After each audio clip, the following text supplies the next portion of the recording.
आजच्या या व्याख्यानमालेचे अध्यक्ष आदरणीय डॉक्टर कौशिक राव गायकवाड, आमच्या सर्वांच्या प्रबोधनाच्या चळवळीमधले मार्गदर्शक आदरणीय दत्ता काका गायकवाड, प्रतिष्ठानच्या विश्वस्त शाहीन मॅडम, गावडे सर, या कार्यक्रमाला अनेक परिचित मंडळी उपस्थित आहेत. डॉक्टर संतोष कोटी, डॉक्टर राजशेखर शिंदे आणि आपण सर्वजण.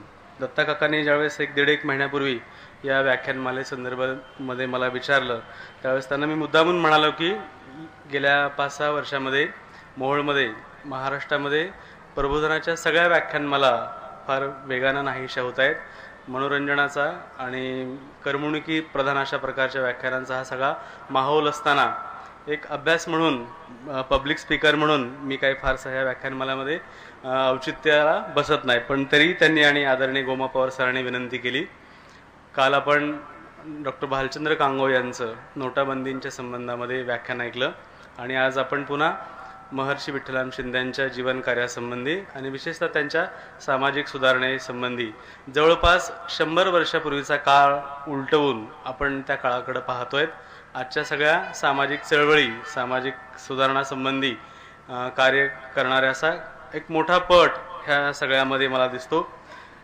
समकालीन प्रश्न असल्यामुळे काल नोटाबंदींच्या संबंधामध्ये आणि गेल्या काही महिन्यांमध्ये ज्या त्रासदीला भारतीय समाज सामोरं जातोय त्याची उकल, त्याचे सामाजिक अंडरकरंट्स कांगो सरांनी फार प्रभावीपणानं मांडलेले असतील. मी विठ्ठलराम शिंदेंच्या सामाजिक सुधारणेसंबंधी काही एक विस्कळीत स्वरूपाचं पण आजच्या समाजाला पुढे घेऊन जाण्यासाठी फार उपयुक्त आणि मौलिक अशा स्वरूपाचं, पथदर्शक स्वरूपाचा एक रोड मॅप महर्षी शिंदेंच्या जीवन कार्यामध्ये, तर त्यांच्या 2 पैलूंसंबंधी मी इथं काही विस्कळीत स्वरूपाचं मांडणार आहे. मला इथं संयोजकांनी अगत्यपूर्वक बोलावलं आणि त्यासंबंधी त्याचं एक कौतुक देखील केलं, त्याला सुरुवातीलाच मी आभार मानतो. मी पुन्हा पुन्हा म्हणतो की ज्या पद्धतीचं म्हणजे या व्याख्यानमालेमध्ये ज्या तऱ्हेची मंडळी म्हणजे डॉक्टर सदानंद मोरे असतील आणि दुसरी एक आठवण 4-1 वर्षांपूर्वी गोविंद पानसरे सरांच्याबरोबर मी इथं आलो होतो आणि अनेक महाराष्ट्रामध्ये अनेक ठिकाणी त्यांच्याबरोबर जायचो. तर ती एक म्हणजे महाराष्ट्राचं समाजमन कोणत्या बाजूला जात आहे त्याची एक दुःखद किनार माझ्या इथं असण्याला देखील आहे. विद्यार्थी दशेत या परिसरामधून खूप वेळा मी जायचो आणि या गावामध्ये कधी मी व्याख्यान देईल असं मला वाटलं नव्हतं. पण पुढच्या काही टप्प्यावरती एक सामाजिक शास्त्रासंबंधी आणि भाषेविषयीचं काही काम करत असताना सामाजिक चळवळींशी संबंध आला आणि एक विद्यार्थी म्हणून आजच्या काळाकडं किंवा सामाजिक चळवळीकडं मी कसं बघतो आणि इतिहासातल्या कोणत्या गोष्टी आपल्याला पुढे घेऊन जायच्यात आणि भविष्यामध्ये त्याचा एक हे आपल्याला सामोरं जायचं आहे त्याचा एक विचार नेहमी माझ्या मनामध्ये असतो. ज्या 1990 नंतरच्या काळामध्ये म्हणजे काल नोटाबंदी आणि आज महर्षी शिंदे, आपल्याला असा प्रश्न सतत पडेल की अनेक महिला आहेत, लहान मुलं आहेत, शिक्षक आहेत आणि महाराष्ट्रामध्ये प्रबोधनाच्या संबंधी फार कमी व्याख्यान मला होतात. जिल्ह्याच्या ठिकाणी देखील अशा प्रकारच्या व्याख्यानं मला होताना दिसत नाहीत आणि हे प्रतिष्ठान गेली 5-6 वर्ष वैचारिक प्रबोधनाचं किंवा सर्वसामान्य माणसाला आपण काय करायला पाहिजे, आपल्या मानसिक जडणघडणीशी संबंधित काही एक वैचारिक किंवा प्रबोधनाचं काम देण्याचं काम हे व्याख्यान करते, त्याचा एक मला आनंद वाटतो. हा कालचा आणि आजचाही जो विषय आहे, 1990 नंतरच्या काळामध्ये आपला सामाजिक जीवन खूप वेगानं बदललं. ज्या प्रकारची गती आपल्या सगळ्या सामाजिक जीवनाला प्राप्त झाली, ज्या नवभांडवली किंवा नवउदारमतवादी अशा गोष्टींचा समावेश आपल्या व्यवस्थेमध्ये झाला, जागतिकीकरण नावाची गोष्ट आपल्याकडे आली आणि काहीशा संथ आपल्या जीवनाला एकदम वेगानं काही एक पालट आपल्या जीवनामध्ये झाला. बहुतेक जगाबरोबर मानसिक स्थिती देखील माणसांची बदलायला लागली आणि हा वेग इतका पराकोटीचा आहे. गरीब आणि श्रीमंतांमधला असेल किंवा शोषित आणि वंचितांचा एक मोठा वर्ग या नवभांडवली समाज व्यवस्थेमध्ये निर्माण होत आहेत. दुसऱ्या बाजूला टेक्नॉलॉजी जी एक अभूतपूर्व अशा प्रकारची क्रांती जगभरामध्ये झाली आहे आणि ह्या टेक्नॉलॉजी क्रांतीच्या कक्षेच्या बाहेर आता कोणताही मानवी किंवा मानवी जीवसृष्टी बाहेर राहू शकत नाही. एका बाजूला जग ग्लोबल झालंय, माणसांचे संपर्क माध्यम खूप एकमेकांशी जवळ कनेक्टिंग झालेले आहेत, पण जवळचा संवाद हरवतो आहे. माणसांमधला संवाद परागंदा झालेला आहे. अशा काळामध्ये तुम्ही आम्ही वागतो आहोत, तर हा जवळचा संवाद माणसांना कसं जोडू शकेल असे देखील आहे. दुसऱ्या बाजूला टीव्ही आणि इंटरनेटच्या माध्यमातून एक आभासी अशा प्रकारचं जग आपल्या सामाजिक जीवनामध्ये निर्माण झालेलं आहे. ज्या प्रचंड तऱ्हेनं वाहिन्यांच्यावरून असंख्याने अगणित माहितींचा प्रस्फोट असणारं एक जग आपल्या नजरेसमोर डोळ्यांच्या प्रतिमांसमोर येऊन उभं राहतं. तर हे जे चिन्हांचं एक आभासी जग नव्या काळामध्ये निर्माण झालंय आणि एक नवा मेंदू, नवं मन ही माध्यमं घडवत आहेत. त्याच्यामध्ये विचारांना किंवा स्वतंत्र असण्याला काही मूल्य किंवा किंमत या नव्या जगामध्ये नाही. आत्ता सुद्धा ज्या पद्धतीचं मालिकांमध्ये म्हणजे ज्या टीव्हीला ज्या पद्धतीच्या मालिका आहेत आणि एक आभासी व्हर्च्युअल वास्तव आपल्या जगामध्ये निर्माण झालेलं आहे. म्हणजे तुझ्यात जीव गुंतला सारखी सिरियल असतील. म्हणजे कधी 60 वर्षापूर्वी महाराष्ट्रातल्या खेड्यामध्ये अशा प्रकारचं वातावरण असेल. पण ह्या सगळ्या नवभांडवली व्यवस्थेनं ज्या पद्धतीचं विपरीत वाटावं अशा प्रकारचं आणि शोषणाचा एक पराकुटीचा एक अंतराय माणसांमध्ये निर्माण होईल अशा प्रकारची एक दरी ही सगळी माध्यमं घडवत आहेत. आणि चळवळी ह्याच्यामध्ये कुठेही आपल्याला फारसं दिसत नाहीत. जातीचे प्रश्न अजूनही आहे, अस्मितांचे प्रश्न आणखी निर्माण झालेत. प्रत्येक गटांच्या, प्रदेशांच्या, जातींच्या अस्मिता फार संवेदनशील अशा प्रकारच्या झालेल्या आहेत आणि त्याचं दृश्य स्वरूप आपल्या सगळ्या सामाजिक जीवनामध्ये आपल्याला पाहायला मिळतं. ज्या पद्धतीचं झुंडीचं नवसमाजशास्त्र जातीच्या अंगानं आपल्या काळामध्ये घडतंय तर ते फार अस्वस्थकारक, क्लेशकारक अशा प्रकारचं आहे. कधी कोणी एकेकाळी समतावादी, सहिष्णुतावादी सामाजिक वाटचालीची घडण वेगळ्या मार्गाने जाते काय की असे अनेक प्रश्न आणि गुंते आपल्या काळामध्ये आहेत. आणि म्हणून मी जाणीवपूर्वक, हेतुपूर्वक महर्षी विठ्ठलराम शिंदेंच्या सामाजिक सुधारणेचं एक पुनस्मरण व्हावं, आजच्या सामाजिक चळवळीला किंवा समाजाला काही दिशा मिळाव्या अशी काही सूत्र महर्षी शिंदेंच्या जीवन कार्यामध्ये आणि त्यांच्या लेखनामध्ये आहेत. तर त्याचं स्मरण करण्यासाठी किंवा त्याचा एक पुनरुच्चार करण्यासाठी, त्याचा एक संवाद साधण्यासाठी शिंदेंच्या कामाबद्दल मी आपणांशी बोलतोय. अनेक समाजसुधारकांच्या विषयी आपल्याला माहिती असते, पण एक शापित महात्मा, उपेक्षित महात्मा म्हणून सामाजिक इतिहासामध्ये ज्या विचारवंताचं कार्य आणि त्याची आयडेंटिटी सगळी खूप दुर्लक्षिली गेलेली होती. गेल्या 30-40 वर्षामध्ये शिंदेंच्या कार्याविषयी आणि ते जे सांगतायत, ते जे म्हणतायत ते किती कळीचे प्रश्न आहेत. शेतकऱ्यांच्या प्रश्नांपासून, अस्पृश्यतेच्या प्रश्नांपासून, सामाजिक जीवनातल्या अनेक सुधारणांच्या संबंधी काही एक माहिती गेल्या काही 2-3 दशकांमध्ये आपल्या पुढे येतात.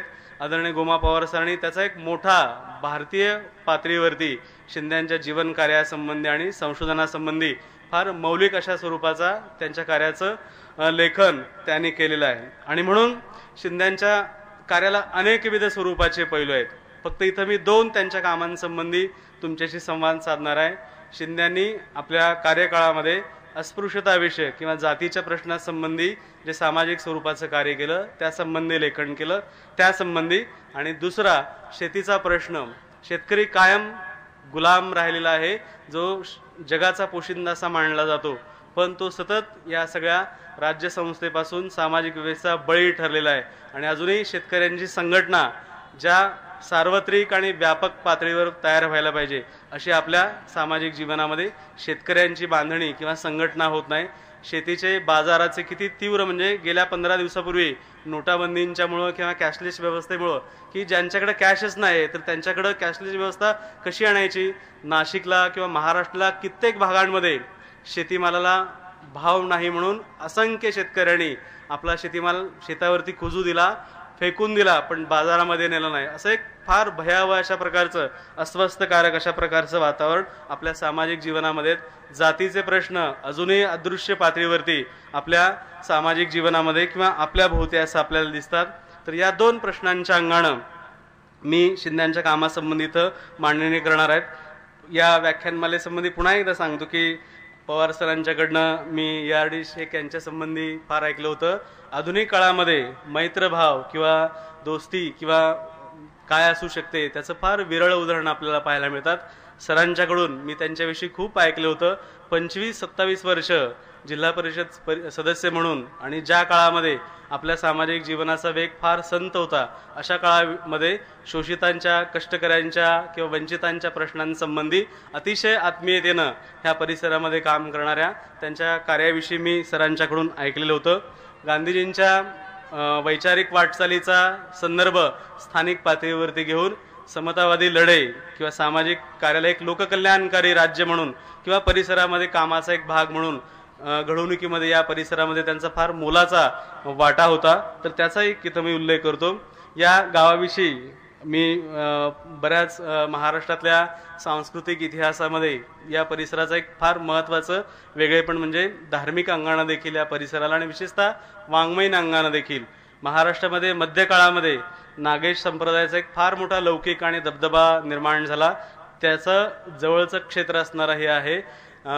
या म्हणजे मला नवल वाटतं की हा बालाघाटमधला एखादा स्वामी दिल्ली मानस सरोवर म्हणून इथे येतो आणि वडवळला येऊन राहतो आणि आपला शिष्य परिवार बिदरपासून दिल्लीपर्यंत आणि जयपूरपर्यंत पसरवितो. अनेक लेखन करणारे किंवा शाहिरी करणारी अतिशय चांगली कविता किंवा गाणी लिहिणारी शाहिरी परंपरा या नागेश संप्रदायामधून निर्माण झाली.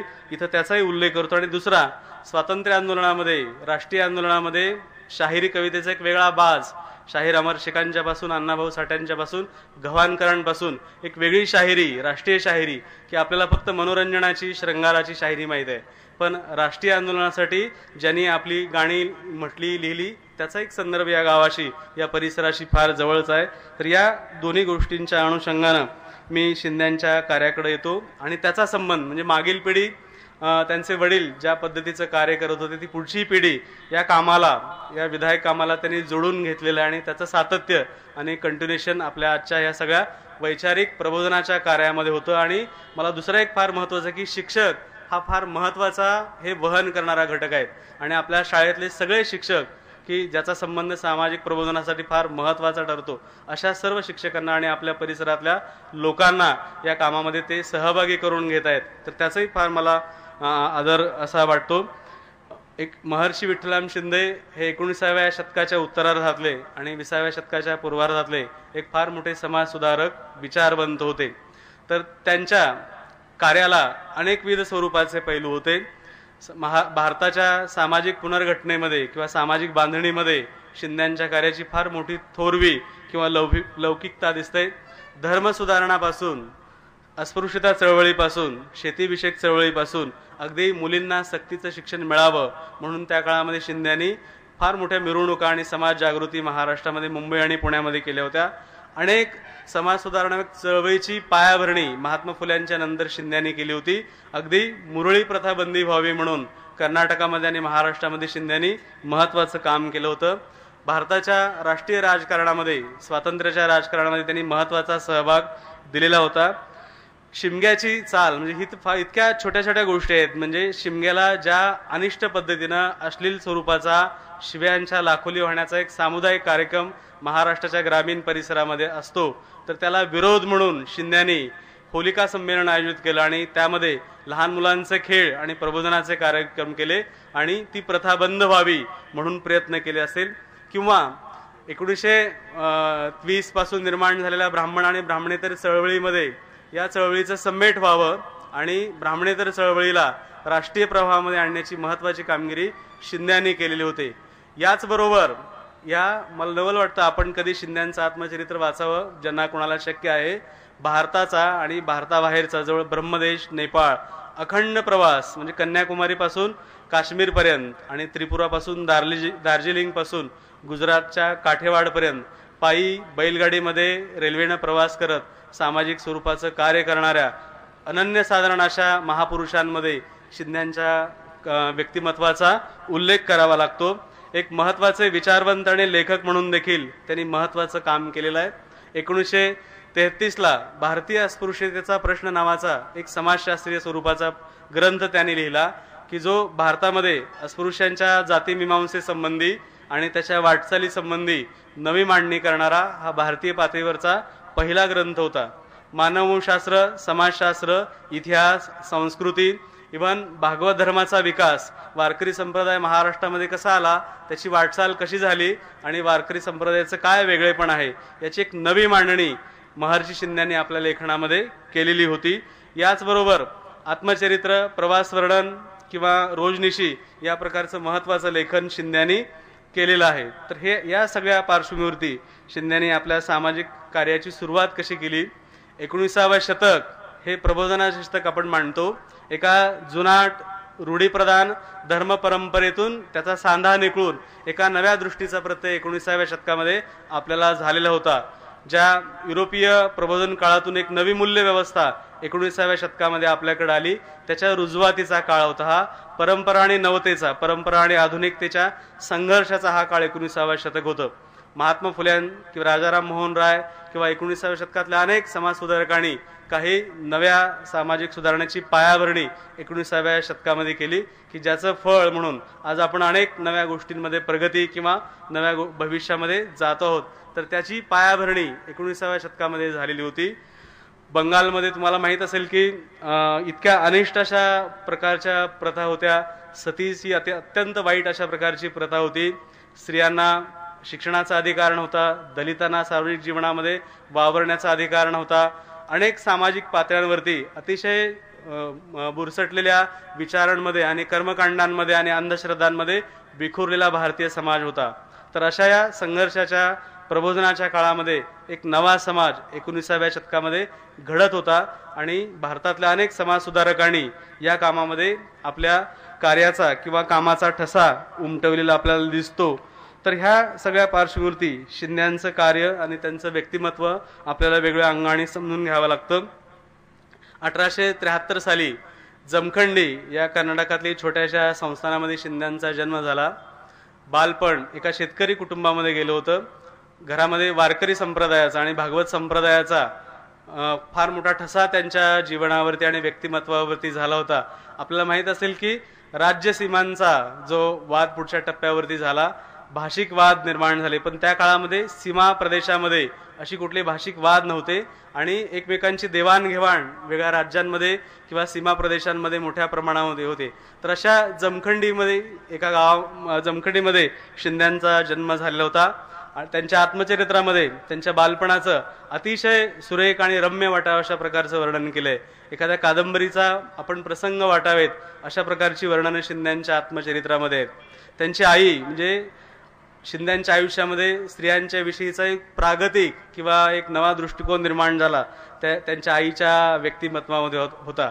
अतिशय दुःखदायक, कष्टदायक. एका बाजूला सासूरवास आहे, अनंत म्हणजे शिंद्यांना 20 भावंड झाली होती आणि त्यातली 15 भावंड मरण पावली होती. तर अशी 15 भावंडांचा शोक करणाऱ्या आईविषयी, मातृत्वाविषयी शिंद्यांनी फार प्रेमळपणा आणि करुणेनं लिहिलेलं आहे. ह्या सगळ्या भावंडांचं भरण पोषण किंवा संस्कार त्यांच्या आईंना आणि वडिलांनी कसा केला. म्हणजे शिंद्यांचं नाव तुकाराम हे होतं, पण आषाढी वारीनिमित्तानं शिंद्यांचे वडील पंढरपूरला आले होते आणि त्या काळात शिंद्यांचा एक वर्षभराचा नंतर त्यांचं नाव बदलून विठ्ठल अशा प्रकारचं ठेवलं होतं. आणि भेदाभेद अमंगळ या भावनेनं सर्व जाती धर्माचं वातावरण शिंद्यांच्या कुटुंबामध्ये होतं. लहानपणी जमखंडींच्या डोंगरावरती निसर्ग सहली घेऊन जाणं किंवा आपला मित्र परिवार जमवणं, त्यांच्याशी संवाद साधत एका नव्या जगाकडं किंवा तिथलं नवं शिक्षण जमखंडीसारखं शिंद्यांच्या आयुष्यामध्ये आणि पुढच्या काळामध्ये शिंद्यांची जी जडणघडण झाली त्याची सगळी बीजं शिंद्यांच्या बालपणीच्या कामामध्ये आपल्याला पाहायला मिळतात. कानडी आणि मराठी मुलखामध्ये शिंद्यांच्या ह्या दोन्ही गोष्टींमधून त्यांची जडणघडण झालेली होती असं आपल्याला दिसतं.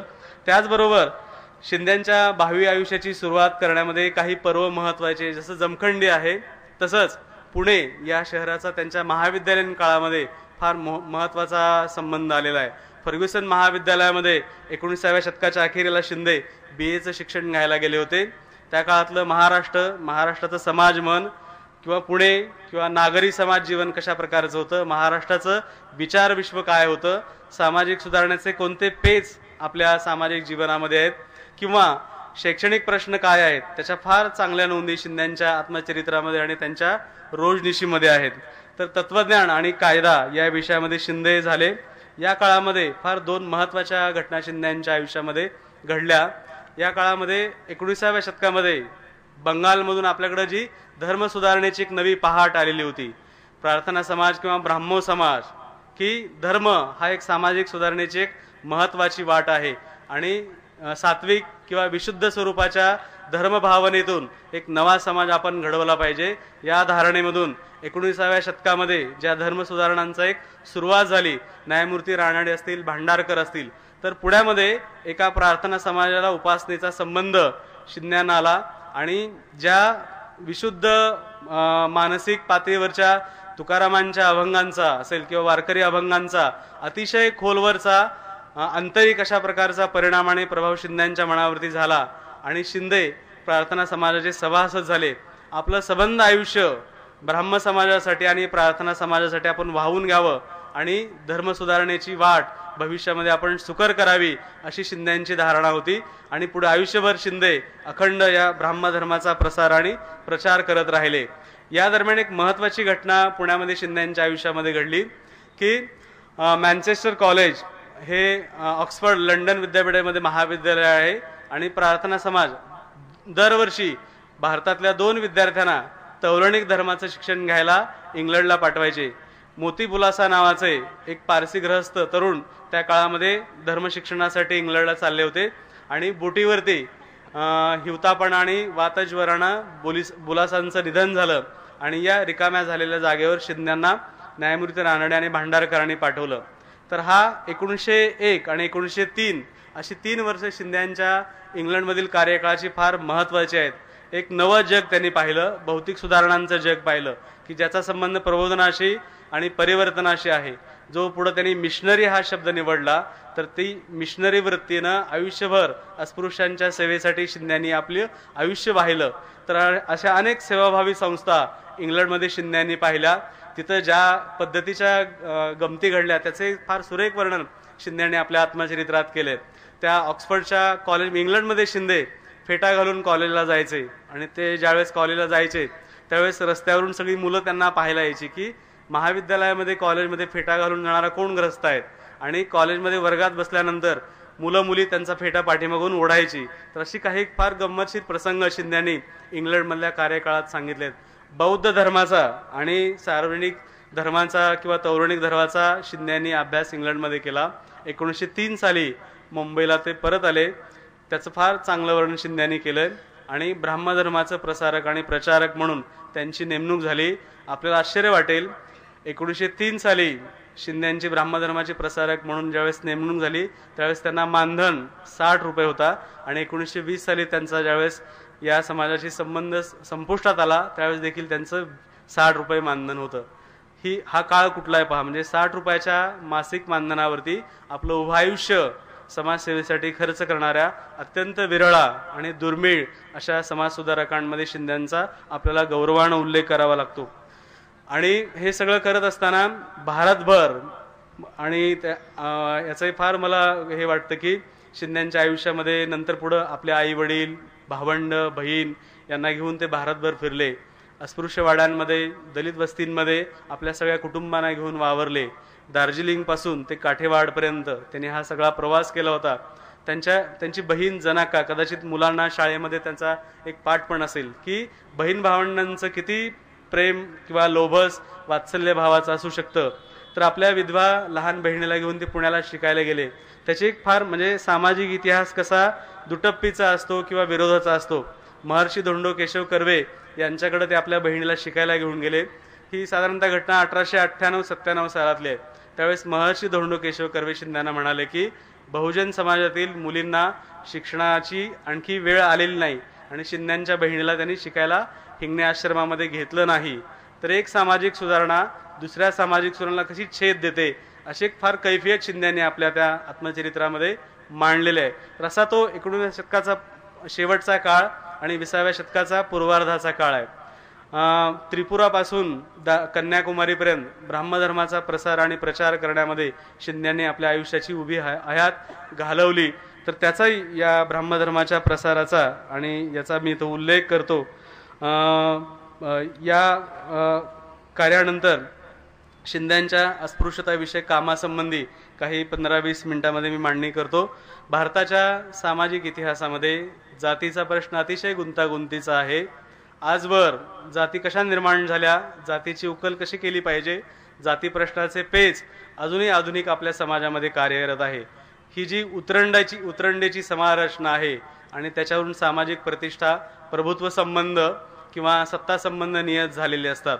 तर ह्या जातीचा प्रश्न किती तीव्र खोलवरचा आहे आणि समाज जीवनाला व्यापून असणार आहे. सामाजिक विषमतेला किंवा शोषणाला कारणीभूत असणारा हा जातीचा प्रश्न किती भयावह आहे याचं एक सूत्र म्हणजे एका बाजूला शिंदे ब्राह्मधर्माचं किंवा विशुद्ध धर्म भावनेचा प्रसार आणि प्रचार भारतभर करत होते, आणि दुसरा ह्या गोष्टीकडे ते का वळले तर त्याची एक फार चांगली आठवण शिंद्यांच्या आत्मचरित्रामध्ये. शिंद्यांच्या आधी महात्मा फुले किंवा आणखी काही समाजसुधारकांनी जातीविषयी किंवा अस्पृश्यताविषयी महाराष्ट्रामध्ये किंवा भारतामध्ये काम केलं होतं. शेटजी आणि भटजी किंवा शेतकऱ्यांच्या दुःखाची कैफियत किंवा फुल्यांनी 19व्या शतकाच्या मध्यावर्ती अस्पृश्य मुलांच्यासाठी शाळा पुण्यामध्ये काढलेल्या होत्या. पण शिंद्यांना या प्रश्नाची तीव्रता आणि त्याचं एक सर्वव्यापीत्व, एक काळोखी समाजाच्या एक दुखणं, हाडामाशी रुजलेलं दुखणं अस्पृश्यतेचं किती जाचलं, तर त्याचा एक फार सुरेख अशा प्रकारचा प्रसंग शिंद्यांच्या आत्मचरित्रामध्ये आहे. 1905 साली महर्षी विठ्ठलरामजी शिंदे किंवा त्याच्या आधी 2-3 गोष्टींचा उल्लेख करतो. फुल्यांनी ज्या सामाजिक चळवळीचं भरणपोषण केलं ते बंगालमध्ये राजाराम मोहन राय यांनी केलं होतं, आणि बडोद्याला महाराजा सयाजीराव गायकवाड यांनी अस्पृश्यतांविषयीचं फार मूलभूत स्वरूपाचं कार्य केलं होतं. आणि या टप्प्यानंतर शिंद्यांच्या ह्या सगळ्या सामाजिक कार्याकडे यावं लागतं. 1905 साली शिंदे एक ब्राह्म समाजाचे स्वामी आणि ते धर्माच्या प्रसारासाठी अहमदनगरला गेले होते, आणि प्रसार करून त्या दिवशी अहमदनगरमध्ये एका ठिकाणी घरी त्यांचा मुक्काम होता. अमावास्येचा रात्र होती आणि रात्री 12 वाजता त्यांच्या राहण्याच्या ठिकाणी काही अस्पृश्य मंडळी आले आणि त्यांना विनंती केली की शिंदे तुम्ही आमच्याकडे येऊन सभा घ्यावी. ह्या स्वामींना आणि शिंद्यांना आश्चर्य वाटतं की रात्री 12 वाजता ही मंडळी माझ्याकडे कसं काय आलीत. तर ते वाट काढत भिंगार नावाचं एक छोटं अहमदनगरच्या शेजारी गाव आहे, तर त्या गावात एका महारवाड्यामध्ये ही मंडळी गेली. शिंद्याने त्याचं वर्णन असं केलं की हिलाल पेटलेले होते, मशाली पेटलेल्या होत्या आणि अंगावर खूप कमी वस्त्र असणारी उघडी माणसं सभा तन्मयतेने ऐकायला बसलेली होती. आणि शिंदे विचारतात की ही वेळ कशी काय निवडली, तर ती माणसं म्हणतात की सतत ते दिवसभरचे कष्ट, काम, राबणूक, श्रम, तर आम्हाला ही रात्री 12 शिवाय कुठलीही वेळ नाही. आणि शिंदे म्हणतात की माझ्या चक्क डोळ्यात उजेड पडला आणि अस्पृश्यांच्या या हालाकीसाठी किंवा उन्नतीसाठी, प्रगतीसाठी आपली उभी हयात खर्च करावी, उभी हयात घालावी. आणि त्यावेळेसपासून त्यांनी प्रतिज्ञा केली की आपलं सबंध आयुष्य भारताच्या सामाजिक जीवनामध्ये ही जी विषमता आहे जातीची, त्या जातीच्या सोडवणुकीसाठी, प्रबोधनासाठी, जागृतीसाठी घालावी असं त्यांना वाटलं. आणि त्या प्रसंगी त्यांनी निर्णय घेतला की आपलं सामाजिक कार्य हे अस्पृश्यताविषयक जीवनाचं आहे, आणि त्यासाठी भारतभर शिंद्यांनी अस्पृश्यताविषयी किंवा जातीच्या प्रश्नासंबंधी एका बाजूला प्रत्यक्ष कृतीशील स्वरूपाचं कार्य आणि दुसऱ्या बाजूला वैचारिक किंवा संशोधनक स्वरूपाचं कार्य शिंद्यांनी केलेलं दिसतं. तर ही उभी हयात शिंद्यांनी अस्पृश्यांच्या कामासाठी व्यतीत केली. त्याचे काही वेगळे भाग मी इथं सांगतो. याच्या आधी बारामतीला कळसकर नावाचे एक शिक्षक होते, त्यांनी काही अस्पृश्य मुलांसाठी शाळा सुरू केलेल्या होत्या. 1906 साली महर्षी विठ्ठलराम शिंद्यांनी भारतीय अस्पृश्यतेचा भारतीय निराश्रित सहाय्यकारी मंडळी किंवा the depress class mission of India, mission हा शब्द त्यांनी जाणीवपूर्वक योजला आहे. पहा, एका मिशनरी वृत्तीनं, एका ध्येयवादी वृत्तीनं आयुष्य झोकून देऊन एका आपण सामाजिक प्रश्नासाठी किंवा जागृतीसाठी काम केलं पाहिजे, या ध्येयवादातून शिंद्यांनी भारतीय निराश्रित सहाय्यकारी मंडळी स्थापन केली आणि त्यासंबंधी कार्य केलेलं दिसतं. भारतामध्ये म्हणजे मुंबईपासून पुणे, नाशिक, महाबळेश्वरपासून त्रावणकोर ते अगदी कोचीनपर्यंत, मद्रासपर्यंत आणि नाशिक, त्रिपुरापर्यंत अस्पृश्य मुलांसाठी शाळा निर्माण केलेल्या त्यांनी. त्या ज्या काळामध्ये अस्पृश्य मुलांना शिक्षणाचा अधिकार नव्हता, म्हणजे वंचित म्हणून कुठल्याही शाळांमधून किंवा शैक्षणिक संस्थांमधून त्यांना प्रवेश नव्हता, अशा काळामध्ये शिंदे त्यांच्यासाठी स्वतंत्र शाळा काढतायत. तर हे शिंद्यांना माहीत होतं की त्यांना फक्त पुस्तकी पद्धतीचं ग्रांथिक स्वरूपाचं शिक्षण देऊन उपयोगी नाही, तर काही उद्योग शाळा काढाव्या, बुक बायडिंग असेल, टेलरिंग असेल किंवा या प्रकारचं काही प्रशिक्षण द्यावं. अगदी इथं पंढरपूरला नवरंगे बालकाश्रम म्हणून आहे की ज्याची सुरुवात साधारणतः 1870च्या दरम्यान झालेली आहे. ब्राह्म समाजाकडे ते पुढच्या टप्प्यावरती आलेलं होतं की एका न्यायाधीशाला पंढरपूरच्या वाळवंटामध्ये पहाटे फिरताना काही लहान अर्भकं पाहायला मिळाली आणि एका सामाजिक प्रथेच्या विरोधामध्ये त्या आश्रमाची उभारणी महात्मा फुले आणि त्यांच्या सहकार्याने केली होती. तर त्या आश्रमामध्ये देखील शिंद्यांनी असे काही स्वयंकौशल्य आधारित काही शैक्षणिक क्रम सुरुवात केले होते. तर शिंद्यांनी एका बाजूला पारंपरिक स्वरूपाचं ग्रांथिकी स्वरूपाचं शिक्षण आणि त्याला पॅरलल कौशल्याधारित शिक्षण, की आमचा तरुण मुलगा किंवा मुलं, अस्पृश्य मुलं सामाजिक जीवनामध्ये प्रगतीमध्ये कुठेही मागं पडता कामा नये. तर हे कौशल्याचं शिक्षण, उद्योगशाळांचं शिक्षण, ITआयचं शिक्षण किंवा त्याचं प्रशिक्षण शिंद्यांनी मुलांना जाणीवपूर्वक देण्याचा प्रयत्न केलेला दिसतो. आपल्या ह्या सगळ्या कामामध्ये आपले आई वडील, भावंड, बहिणी त्यांनी सामावून घेतली. मुंबईच्या परळ सारख्या कामगारांच्या, अस्पृश्यांच्या वस्तींपासून पुण्यामधल्या किंवा अनेक महाराष्ट्रातल्या किंवा भारतातल्या अनेक भागामध्ये शिंद्यांनी प्रवास किंवा सामाजिक कार्य करत ह्या शैक्षणिक संस्थांची अभूतपूर्व अशा प्रकारची उभारणी केलेली आपल्याला दिसते.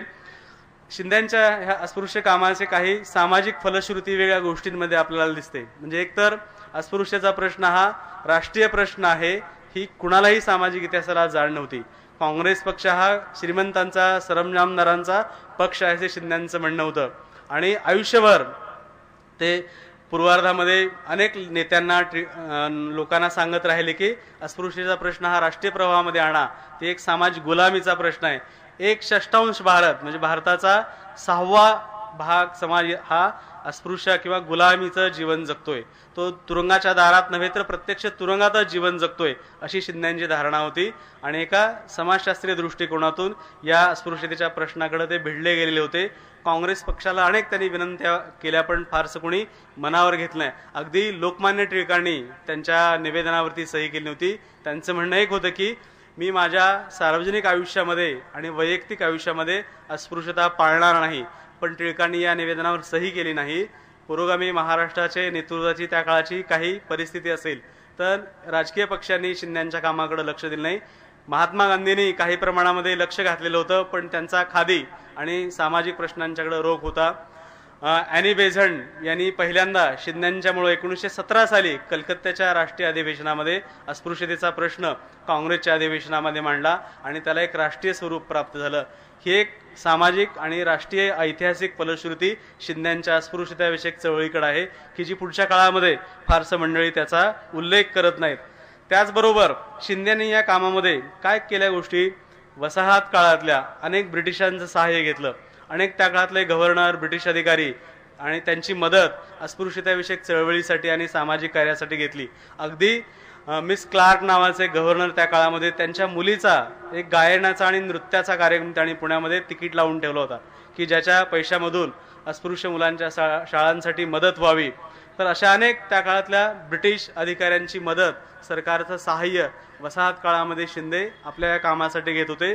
दुसऱ्या बाजूला भारतातल्या संस्थानी राजवटींचं, अगदी महाराजा सयाजीराव गायकवाडांच्या पासून इंदौरच्या तुकोजी होळकरांच्या पासून अगदी इचलकरंजीच्या घोरपडे संस्थानांपर्यंतच्या पंतप्रतिनिधी सरकारांच्या पासून भोरच्या संस्थानिकांचं सहाय्य, म्हणजे किती वेगळ्या अंगाने समतावादी चळवळीसाठी शिंदे झटत होते आणि त्याची आच शिंद्यांना किती होती त्याचं सगळं दृश्य आपल्याला दिसतं.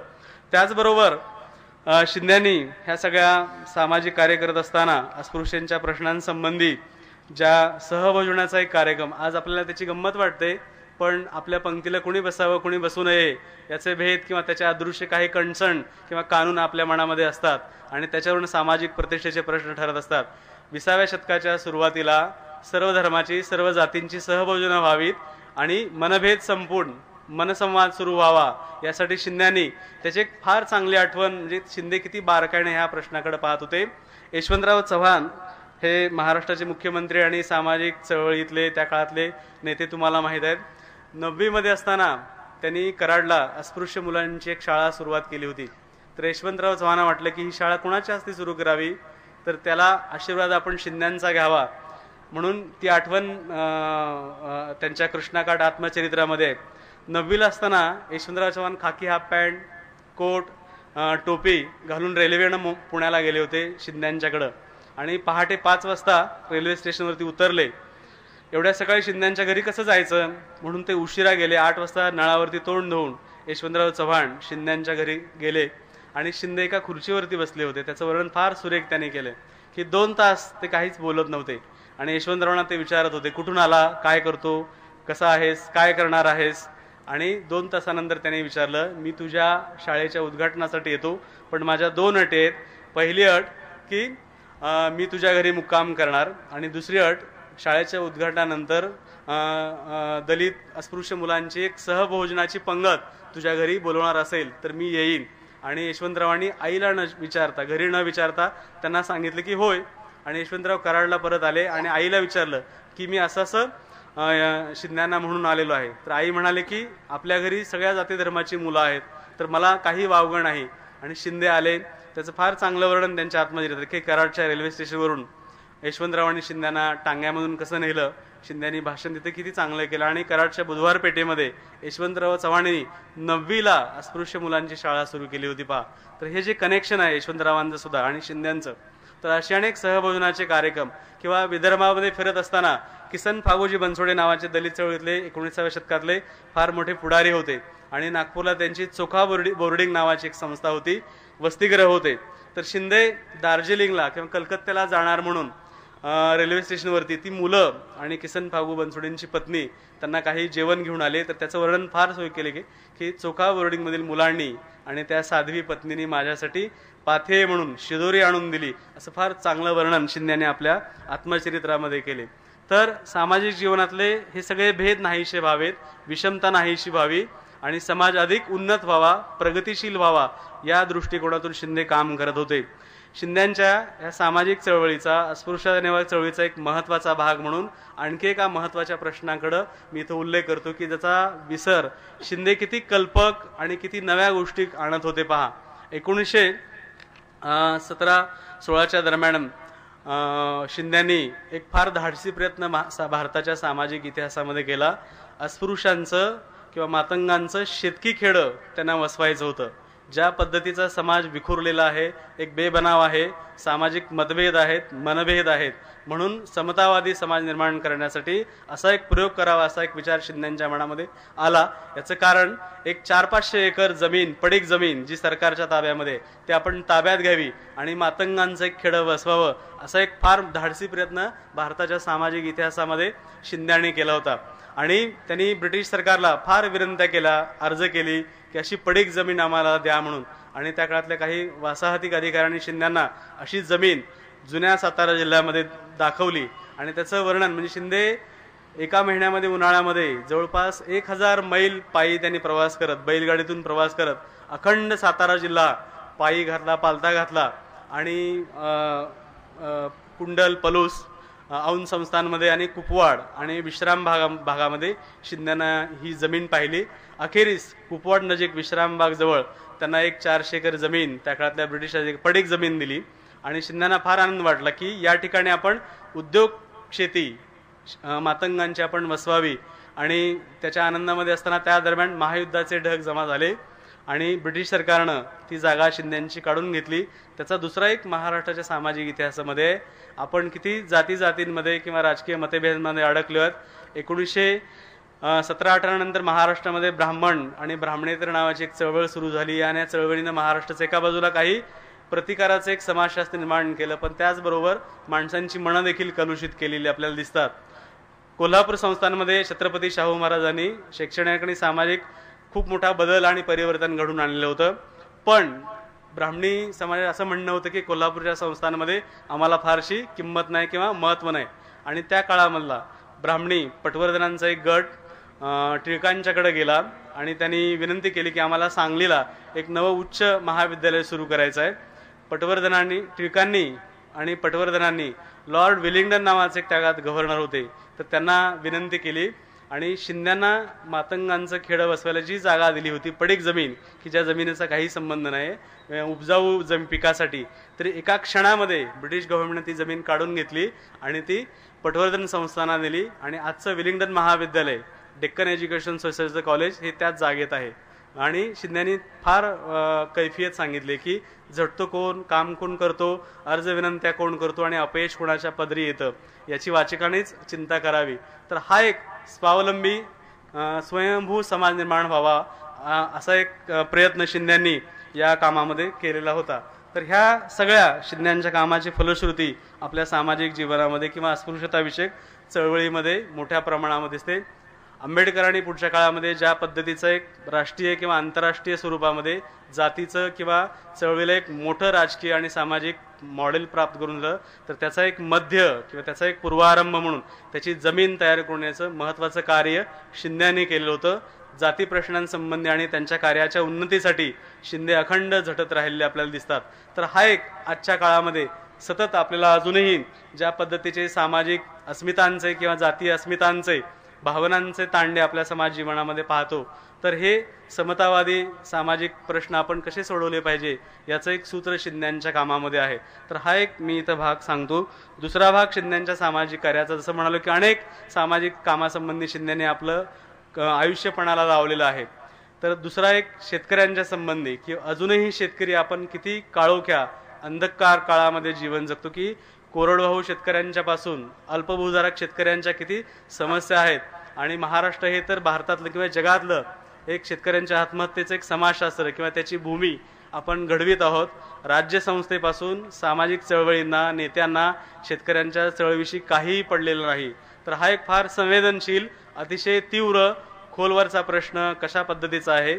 आणि शिंद्याने 1920 ते 1932 अशा 12 वर्षामध्ये शेतकऱ्यांच्या चळवळी ज्या उभा केल्या आणि शिंद्यांचं शेती चळवळीविषयी काय म्हणणं होतं या संबंधीचं एक थोडक्यामध्ये मी इथं सांगतो. आपल्या सामाजिक कार्याच्या उत्तर काळामध्ये शिंदे या शेतीच्या चळवळीकडं किंवा समाज जागृतीकडं वळलेले दिसतात. शिंद्यांची गावगाड्याची एक कल्पना होती की आपली जी महाराष्ट्रातली किंवा भारतातील गावगाड्याची संकल्पना होती, त्याचा जो रयत वारा होता किंवा महसूल होती, जी जमीन होती किंवा जातवार समाज होता, त्यासंबंधी शिंद्यांची विशिष्ट अशा प्रकारची भूमिका होती. आणि समाज एकसंध किंवा धर्म, जात, वंश, धंदा यामुळं भारतीय शेती समाज कसा होता यासंबंधीचं फार मौलिक स्वरूपाचं लेखन आणि विचार शिंद्यांनी मांडलेला आहे. की कुणबी हा एकेकाळी महाराष्ट्राचा राजा होता आणि वाणी आणि ब्राह्मण हे त्याचे आश्रित होते असं त्यांचं म्हणणं आहे. महाराष्ट्रात मराठ्यांनी ह्या वाण्या ब्राह्मणांच्या नव्हे तर साळी, कोष्टी वगैरे चतुर कारागिरांच्या वसाहती आपल्या सोयीप्रमाणे वेळोवेळी करविल्यात. आता हे शिंदे काय सांगू पाहत आहेत पहा. ज्या समाज, शेती समाज आणि त्याला लागणारा हा सगळा ऐवज भारतीय समाजानं किंवा शेती समाजानं कसा घडविलेला होता, तर त्याचं आणि शिंद्यांच्या ह्या शेती किंवा गावगाड्याच्या संकल्पनेविषयी, जातीविषयी अतिशय मूलभूत स्वरूपाचं, म्हणजे गावगाडा कसा निर्माण झालेला आहे, एकमेकांचे संबंध कसे नियत झालेले आहेत, या संबंधी अतिशय खोलवरचा शिंद्यांनी विचार केला होता. अगदी मावळा हा शब्द, म्हणजे शब्द कसे बदलतात, त्याच्या अर्थछटा कशा बदलतात आणि त्या चुकीच्या पद्धतीने आपण कसं वापरतो. मावळा हा शब्द एका विशिष्ट अर्थानं आज कन्स्ट्रक्ट झालेला आहे किंवा तो शिवकाळाशी संबंध आहे. शिंद्यांनी सांगितलंय मावळा हा शब्द शिवपूर्व काळातला शब्द आहे. तो सैनिक किंवा इथला मराठा जातीवाचक या अर्थानं नव्हे, प्रदेशवाचक मराठा या अर्थानं मावळा शिंदे वापरतात. तर या गोष्टीने देखील शिंद्यांच्या ह्या सगळ्या गावगाड्या पाहावं लागतं.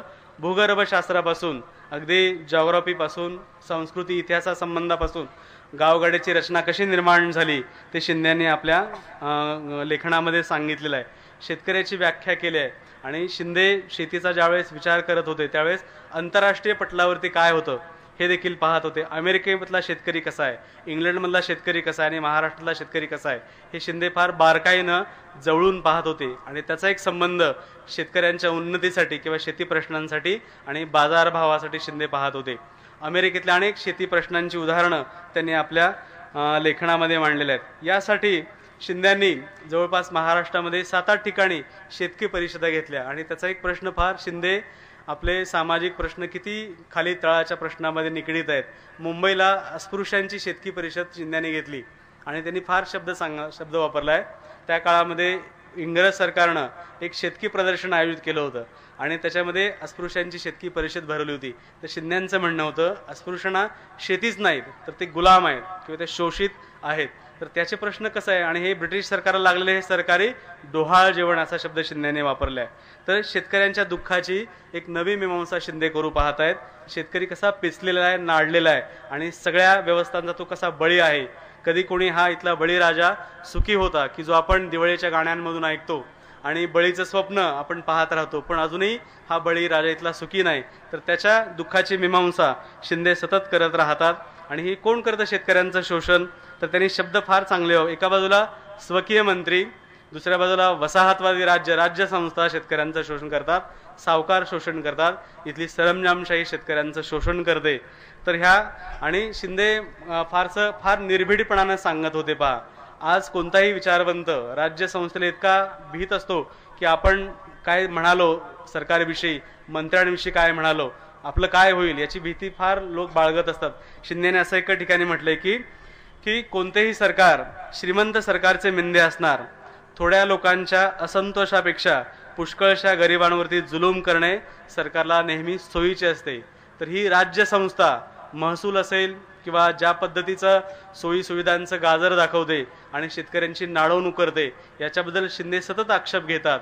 आणि ब्रिटिश गव्हर्नमेंटनं किंवा त्या काळातल्या राज्य संस्थेनं आणि दुसऱ्या बाजूला संस्थानी राजवटींनं आणि सरंजामी व्यवस्थेनं शेतकऱ्यांचं कसं शोषण केलेलं आहे याचा शिंदे सतत व्यक्त करतात. दुसऱ्या बाजूनं शिंदेची शेती मीमांसा ही वर्गाच्या अंगाण आहे, भांडवली व्यवस्थेच्या अंगाण आहे. आणि भांडवली व्यवस्था ही सतत राज्य संस्थेच्या बटिकांचं समर्थन करत असते, पुरस्कार करत असते. शेती व्यवस्थेशी शेतकऱ्यांना तिचा काही संबंध असत नाही. म्हणून ह्या भांडवली व्यवस्थेचा एक सतत निषेधाचा स्वर शिंद्यांच्या लेखनामध्ये आणि विचारांमध्ये आहे. एका ठिकाणी त्यांनी असं म्हटलंय की ह्या जमिनीवर जीवापाड मुलाबाळांसह राबणारा एक, तर तिच्यावर लोणाचा गोळा सबंध गिळून उरलेल्या ताकासाठी देखील हेवादावा करणारा भांडवलदार शेतकऱ्यांच्या छातीवर कायमचा बसलेला असतो. म्हणून हा भांडवलदार कोणत्याही जातीचा, दर्जाचा, स्वकीय किंवा परकीय सरकार असो अथवा संस्थानिक असो, इनामदार असो किंवा खोत असो, हे चट सारे शेतकऱ्यांचे दावेदार आहेत. शेतकऱ्यांचा विरोधी किंवा शत्रू कोण आहे याची सरळ सरळ व्याख्या शिंद्यांच्या लेखनामध्ये आहे. पहा, ह्या भांडवलशाहीचा आणि शेती संबंधीचा काय प्रश्न आहे त्याचा इथं संबंध त्यांनी सांगितला आहे. पुढे शिंद्यांनी आपल्या समाजाला आवडेल न आवडेल असं न सांगता अस्पृश्य समाज आणि शेती समाज याच्या प्रश्नांची मांडणी केलेली आहे. अर्थशास्त्राचा प्रश्न हा शेतीचा प्रश्न आहे आणि दलितांचा प्रश्न हा सामाजिक प्रश्न आहे, राजकीय प्रश्न आहे. याची मांडणी करत असताना बिनामुक्तीच्या जमिनीवरचे गुलाम म्हणजे अस्पृश्य असं त्यांनी मांडणी केलेली आहे. आणि यासंबंधी शिंद्यांनी त्या काळचा सामाजिक विषमता समाज कशा प्रकारचा आहे त्याची फार भेदक अशा प्रकारची मीमांसा केलेली आहे. हे सगळं करत असताना वाळवा किंवा चांदवड किंवा विदर्भामध्ये किंवा कोकणामध्ये त्यांनी काही शेतकी परिषदा घेतल्या. याचं कारण शेतकऱ्यांच्यामध्ये जागृती यावी, आपल्या प्रश्नांविषयी त्यांना काही नवं भान यावं, विशेषतः शेतीमालाचा भाव आणि त्यासाठी शेतकऱ्यांनी संघटना जुटी कशा निर्माण केल्या पाहिजे याचं एक नवं मॉडेल शिंद्यांच्या सगळ्या शेती प्रश्नांच्या संबंधी आहे. भारताच्या सामाजिक इतिहासामध्ये किंवा राजकीय चळवळीच्या इतिहासामध्ये शेती चळवळीचं एक नवं भान आणि नवा अजेंडा देणारा हा फार महत्त्वाचा विचारवंत होता. आणि जो शेतकरी सतत नाडला गेलेला आहे, पिचला गेलेला आहे आणि दुःखाच्या खाईमध्ये लोटला गेलेला आहे, या बळीराजानं आपल्या स्वातंत्र्यासाठी, आपल्या आकांक्षासाठी एकत्र येऊन एक चळवळी निर्माण करायला पाहिजे याचं एक नवं भान शिंद्यांच्या लेखनामध्ये त्यांनी शब्द फार चांगले वापरले. त्यांचं म्हणणं असं आहे की पहा, आपल्या प्रतिकाराच्या चळवळी त्यांनी कशा निर्माण केल्या पाहिजेत, तर त्यांचं म्हणणं असं होतं की तालुकानिहाय शेतकरी संघ निघाले पाहिजेत. आता हे शिंदे कधी सांगतायत? 1925च्या सुमाराला सांगतायत. पहा, इतकेच नव्हे तर तालुकानिहाय कामकरी संघही निघाले. आता हे एक नवं बाण.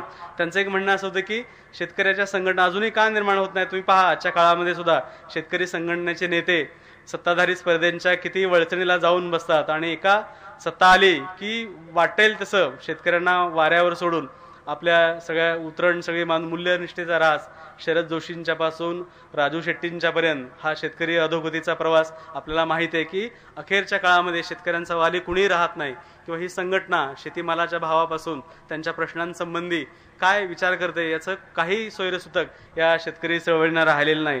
तर शिंद्यांचं म्हणणं होतं किंवा नागरी समाजाचे प्रश्न शहरातल्या लोकांच्या चळवळी आहेत पण खेड्यातल्या लोकांच्या चळवळी का नाहीत, तर याच्यामध्ये अंतर आहे. आणि आज पहा तुम्ही शेतकऱ्यांमध्ये शेतात मजूर मिळत नाही, तर हे कामकरी संघ असं म्हणतात. शेतकरी संघ आणि कामकरी संघ यांच्या संघटना शेतकऱ्यांनी मानल्या पाहिजेत आणि त्याच्यामध्ये संवाद असायला पाहिजे. आणि त्याचं एक शेतकरी आणि कामकरी या संघाचं फ्युडल युनियन संयुक्त संघ शिंद्यांना अभिप्रेत आहे. आणि जर मांजराच्या गळ्यात घंटा बांधायची असेल तर अशा संघटना, अशा युनियन्स भारतामध्ये निर्माण झाल्या पाहिजेत आणि ज्याचा संबंध नव्या संघटना करून शेतकऱ्यांनी आपल्या प्रश्नांसंबंधी, बाजारभावासंबंधी, उत्पन्नाविषयी त्यांनी काही महत्त्वाचा विचार मांडलेला आहे. आता हे सगळं सांगत असताना शिंदेनी अमेरिकेतल्या शेतीचे एक उदाहरण दिले. अमेरिकेमध्ये शेतकऱ्यांचा आपल्या बाजारभावावरती नियंत्रण आहे, दलाल किंवा ही भांडवलशाहीमधनं काढून टाकलेले आहे. इतके शेतकरी ज्या काळामधनं जातोय पहा गेल्या 2 महिन्यापासून, की त्यांचा कुणीच वाली राहिला नाही, विशेषतः भावासंबंधी किंवा बाजारभाव कोण ठरवतं, फुल्यांच्या पासून हे सांगण्यात आलेलं आहे. शिंद्याने एक उदाहरण दिलं आहे अमेरिकेमधलं, की एकेकाळी अमेरिकेमध्ये 1925च्या सुमाराला 2 कोटी डॉलरचा कापूस अमेरिकेतील शेतकऱ्यांनी जाळून टाकला आणि बाजारात आपल्या मालाची किंमत राहिली. तर हा जो कंट्रोल आहे बाजारभावावरचा, आपल्याला आठवत असेल काही लोकांना की भास्कर चंदन शिव यांची लाल चिखल नावाची कथा आहे, की मध्यमवर्गीय माणसाला एक आर्थिक सुबत्तेतून आली एक मुजोरपणाची सूज कशा प्रकारची असते. तर एक छोटं खेडेगाव आहे, ती कथा जर आठवत असेल, लाल चिखल नावाची कथा. एक आपल्या शेतामध्ये पिकलेले टोमॅटो घेऊन एक वडील आणि एक लहान मुलगा आठवडी बाजारामध्ये गेलायत आणि बाजारचे भाव कोसळतात. ते 10, 5, 3 आणि 2 आणि एक मध्यमवर्गीय माणूस तो काहीतरी 8 आणे रुपये मागतो. तर त्या शेतकऱ्याचा उद्रेक होतो आणि उभं राहून आपली सगळी टोमॅटो तो चिरडून तुडवून टाकतो. तर अशी प्रतिकात्मक लाल चिखल. तर आपला माल नाहीसा करून भावांवरती आपण कंट्रोल ठेवलं पाहिजे, नियंत्रण ठेवलं पाहिजे. एका बाजूला दलालांच्यावरती, भांडवलदारांच्यावरती आणि दुसऱ्या बाजूला राज्य संस्थांच्यावरती. तर ही बाजारभावाचं युनियन शेतकऱ्यांनी आपल्या संघटनांमधून निर्माण केलं पाहिजे. तर अशी एक नवी व्हिजन, नवदृष्टी शिंद्यांच्या ह्या सगळ्या शेती प्रश्नांमध्ये होतं असं आपल्याला दिसतं आणि त्याचा संबंध त्या काळातल्या सगळ्या राजकीय सामाजिक घडामोडींशी देखील होता असं आपल्याला दिसतं. शिंद्यांनी आपल्या आयुष्याच्या संबंध कार्यकाळामध्ये अस्पृश्यांच्या प्रश्नांपासून, शेती प्रश्नांपासून मुरळी प्रथेपर्यंत, म्हणजे आपल्याला माहिती देखील नाही की अशा प्रकारच्या प्रश्न अजूनही आपल्या सामाजिक इतिहासामध्ये दडलेले आहेत आणि त्याचा संबंध शोषणाशी, दुःखाशी, वंचिताशी आहे. ज्या वंचनेचा सामना आजही अनेक अल्पभूधारक गटांना, म्हणजे गोपाळ गुरु नावाचे एक फार चांगले अभ्यासक आहेत, त्यांनी आजच्या काळाचं वर्णन काय केलेलं आहे की भारतीय समाज हा कार्डमध्ये विभागलेला आहे. तर त्यांनी उदाहरण असं दिले, फार चांगलं उदाहरण दिले की कार्ड म्हणजे काय, ज्यांच्याकडे ATM कार्ड आहे, क्रेडिट कार्ड आहे, की ज्यांची प्रतिष्ठा समाजामध्ये सगळ्यात वरची प्रतिष्ठा आहे. जगातल्या कोणत्याही भूभागावरती, पृथ्वी तलावरती कोणत्याही क्षणी, कोणत्याही प्रसंगी तो ATM वरून आपले पैसे काढू शकतो आणि आपलं जीवन अधिक प्रतिष्ठेचं समजू शकतो. तर असा एक वर्ग, प्लास्टिक कार्डचा वर्ग भारतामध्ये निर्माण झालेला आहे. दुसरा वर्ग हा रेशनिंग कार्डचा, आधार कार्डचा, भिकाऱ्यासारखं किंवा भिक्षुकासारखं रेशन कार्डच्या लाईनमध्ये उभा राहून त्यांना धान्य घ्यावं लागतं. तर असा एक भिक्षुकांचा वर्ग राज्य संस्था निर्माण केला आहे. आणि तिसरा वर्ग ज्याची आयडेंटिटी किंवा अस्मिता राज्य संस्थेनं पुसून टाकले, जो फुटपाथवरती भिकारी लोक झोपतात, डोंगरदऱ्यांमध्ये किंवा जंगलांमध्ये राहणारा समूह आहे, त्यांची ओळखच नाही, आय कार्डच त्यांचं भारतीय समाजामध्ये नाही, असा आयडेंटिटी रहित, अस्मिताहीन, बिनचेहऱ्याचा समाज भारतीय समाज घडवतोय. आणि ह्या समाजामधलं देवघेव किंवा अंतराय खूप मोठ्या प्रकारचा आहे. तर अशा एका बिकट सामाजिक वाटचालीमध्ये आपण जातो आहोत. राज्य संस्थेपासून इथल्या अनेक व्यवस्थांना त्याचा काही देणं घेणं नाही. नवी भांडवली व्यवस्था सामाजिक चळवळींचा खूप झपाट्यानं ऱ्हास करते आणि आपले सगळे सामाजिक चळवळींचे नेते, पुढारण करणारे नेते अलगद त्यांच्या सापळ्यामध्ये अडकत आहेत. तर असं एक विपरीत वाटावं अशा प्रकारचं चित्र आपल्या सामाजिक जीवनामध्ये. आणि अशा काळामध्ये महापुरुषांनी, धर्मसुधारकांनी ज्या पद्धतीचं बळ आपल्याला जुन्या काळामध्ये दिलंय, तर त्यांच्या विचारांचं, कार्यांचं स्मरण घेऊन भावी वाटचालीची किंवा समकालीन प्रश्नांची देखील आपण वाटचाल करायला पाहिजे. नाहीतर आपला मेंदू TV आणि संगणकांच्या आणि सोशल मीडियांच्या ताब्यात गेलेला आहे.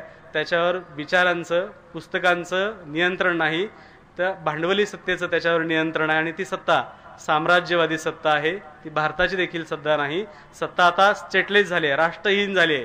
ती अमेरिकेमध्ये किंवा आर्थिक याच्यामध्ये आहे आणि तिचं कंट्रोल, तिचं नियंत्रण जगातल्या सगळ्या भूभागावरती आहे. तर अशा नव्या मेंदू घडण्याच्या काळामध्ये आपण जातो. तर अशा काळामध्ये विवेकीपणानं, डोळसपणानं आपण नवसमाज बांधणी करायला पाहिजे आणि त्याचं बळ अशा शिंद्यांसारख्या समाजसुधारकांच्या कार्यामधून घ्यायला पाहिजे असं मला वाटतं. RD शेख प्रतिष्ठानच्या वतीनं शिंद्यांच्या कामासंबंधी मला इथं बोललं. आपणाला वाटेल हा भूतकाळातला प्रश्न आहे, पण शिंद्यांच्या कार्याचे प्रश्न अजूनही आपल्या समाजामध्ये खितपत पडलेला आहे. तर त्याला एक उजाळा मिळावा आणि त्याची एक वाट भविष्याची आपल्याला निर्माण व्हावी आणि ती अशा फुले शिंदे आंबेडकरांच्या कार्यांमधून किंवा अन्य काही सामाजिक वैचारिक बळामधून आपल्याला मिळेल असा मला विश्वास वाटतो. आपलं व्याख्यान मला जे विस्कळीत आणि ज्याला सुसंगता नाही आहे आणि ज्या पद्धतीचं एक प्रेक्षकांचा श्रोतांचा कान तयार झालेला असतो, जो टी व्हीनं तयार केलेला आहे किंवा सामाजिक माहोलानं तयार केला आहे, तर ते काही मी सांगू शकलो नाही आहे. पण असं एक विस्कळीत स्वरूपाचं सामाजिक प्रबोधन आणि शिंद्यांच्या कामासंबंधी, विशेषतः अस्पृश्यतेचा प्रश्न आणि त्यांच्या शेती प्रश्नाविषयी मी माझं काही इथं अल्पसं म्हणणं मांडलं. या प्रतिष्ठानं अतिशय उदार मनानं मला इथं, मी आणखी विद्यार्थी आहे, मी आणखी वाचतो आहे आणि मला आणखी खूप काही काम करायचं आहे, अशा माझ्या नवेपणाच्या काळामध्ये इथं मला आनंदानं बोलवलं. त्याबद्दल मी या प्रतिष्ठानचा अतिशय मनपूर्वक आभार मानतो. आणि आपण फार संयमानं माझं इतकं विस्कळीतपणानं भाषण ऐकून घेत आहेत, तर आपल्या संयमाबद्दलही मला फार आदर वाटतो आणि त्याबद्दल मी आपले आभार मानतो आणि थांबतो.